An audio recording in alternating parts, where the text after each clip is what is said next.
प्रिय विद्यार्थियों, सुप्रभात।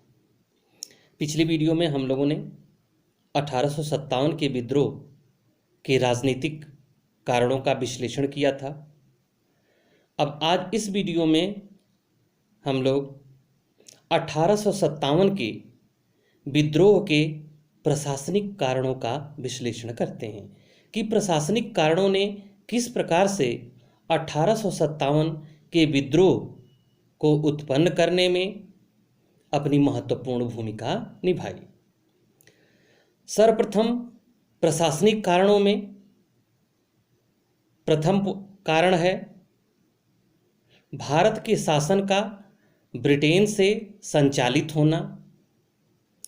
दूसरा महत्वपूर्ण प्रशासनिक कारण है भारतीयों को उच्च पदों पर नियुक्ति न देना। तीसरा प्रशासनिक कारण है न्याय व्यवस्था का कष्टकारी होना। चौथा कारण है भारतीयों को प्रशासन तंत्र में जगह न देना। नेक्स्ट पॉइंट है अंग्रेजों का भारतीयों के साथ दुर्व्यवहार। इन सभी प्रशासनिक कारणों ने 1857 के विद्रोह को जन्म दिया। सर्वप्रथम हम लोग पहले पॉइंट को देखते हैं कि भारतीय शासन का ब्रिटेन से संचालित होना। यह भी 1857 के विद्रोह का एक प्रमुख कारण था, क्योंकि भारत के संबंध में वे लोग नीति बना रहे थे जिन्हें भारत के सामाजिक, आर्थिक, राजनीतिक, सांस्कृतिक आदि के संबंध में कोई जानकारी नहीं थी। जैसे मुगल भी विदेशी थे, लेकिन उन्होंने भारत को अपना मान करके भारत पर शासन किया।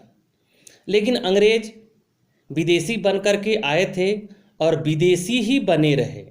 उन्होंने भारत को कभी अपना स्वीकार नहीं किया और ना ही भारतीयों की भलाई के लिए उन्होंने काम किया, क्योंकि ऐसे लोग नीति बना रहे थे जिन्हें भारत के रीति रिवाज, परंपराओं आदि के संबंध में कोई जानकारी नहीं थी, जिसके कारण भारतीय जनता के मन में असंतोष उत्पन्न हुआ। वे भारतीयों की भलाई के बारे में सोच ही नहीं सकते थे, जिसके कारण भारतीय जनता उद्वेलित हुई और 1857 के विद्रोह को जन्म दिया। दूसरा महत्वपूर्ण कारण है भारतीयों को उच्च पदों से वंचित करना। ब्रिटिश अधिकारी प्रारंभ से ही भारतीयों के साथ भेदभाव की नीति करते रहे और उन्होंने भेदभाव की नीति को अपनाया। लॉर्ड कॉर्नवालिस ने लॉर्ड कॉर्नवालिस था, सभी भारतीयों को अविश्वास की दृष्टि से देखता था। उसका मानना था कि भारतीय उच्च पदों पर रहने के लायक नहीं है। यद्यपि 1833 के चार्टर एक्ट के अधिनियम 87 के तहत यह कहा गया था कि सरकारी नौकरियों में भारतीयों के साथ किसी भी प्रकार का जाति और रंग भेद के आधार पर भेदभाव नहीं किया जाएगा, लेकिन यह नीति कभी भी कार्यान्वित नहीं हुई।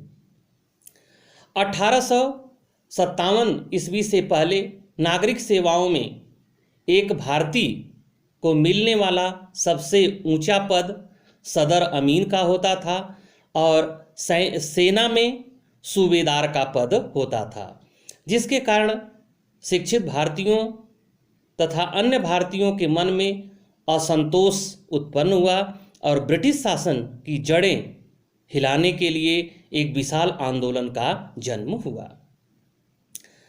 न्याय व्यवस्था की कमियां।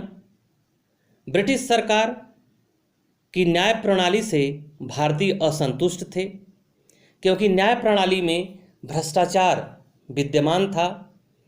इसमें लंबा समय लगता था, यह अत्यधिक खर्चीली थी, जिसके कारण सामान्य व्यक्ति न्याय पाने में असफल रहता था, क्योंकि जो बड़े बड़े जमींदार होते थे या पैसे वाले लोग होते थे, वे घूस दे करके अपने पक्ष में मुकदमा करवा लेते थे, जिससे सामान्य जनता को अत्यधिक कष्ट होता था। ब्रिटिश अपने को सर्वश्रेष्ठ समझते थे। भारतीय जजों की अदालतों में कोई मुकदमा दायर नहीं होता था। जितने भी मुकदमे होते थे वो सभी अंग्रेज अधिकारियों या अंग्रेज जजों के कोर्ट में होते थे। अतः इस प्रकार धन एवं अन्याय पर आधारित ब्रिटिश न्याय व्यवस्था ने भी लोगों को असंतुष्ट किया और 1857 का विद्रोह उत्पन्न हुआ। भारतीयों को प्रशासन में जगह न देना, यह भी एक महत्वपूर्ण कारण था। प्रसिद्ध विद्वान सर सैयद अहमद खान का मत है कि विद्रोह का सबसे महत्वपूर्ण कारण भारतीयों को विधानसभा तथा सरकार के प्रशासन तंत्र में शामिल न करना था, जिसके कारण शासन को समय से भारतीय समस्याओं की जानकारी नहीं हो पाती थी। क्योंकि जब तक भारतीय प्रशासन में शामिल नहीं होंगे तब तक भारतीयों की समस्याओं के बारे में उन्हें ज्ञान नहीं हो सकता था।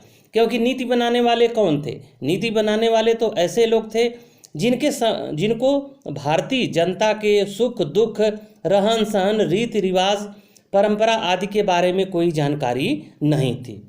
तो भारतीयों को जब प्रशासन में जगह नहीं मिला और उनकी आवश्यकता के अनुसार या उनकी परिस्थिति के अनुसार कानून नहीं बना, जिसके कारण जनता में और शिक्षित वर्ग में असंतोष हुआ।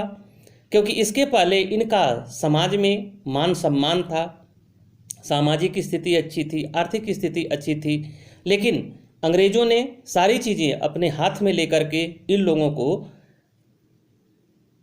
निहत्था कर दिया, जिसकी वजह से इन लोगों के मन में असंतोष उत्पन्न हुआ और 1857 का विद्रोह उत्पन्न हुआ। अंग्रेज अधिकारियों का भारतीयों के साथ दुर्व्यवहार, यह भी एक प्रमुख कारण था। क्योंकि कंपनी के शासनकाल में प्रशासन में एक मजबूत ब्रिटिश अधिकारी वर्ग का विकास हुआ और यह अधिकारी वर्ग भारतीयों को अपने से दूर रखता था तथा हर प्रकार से, यानी यह कह सकते हैं कि उन्हें भारतीयों को अपमानित करने का कोई अवसर वह छोड़ता नहीं था। भारतीय कर्मचारियों के साथ जानवरों से भी बदतर व्यवहार किया जाता था।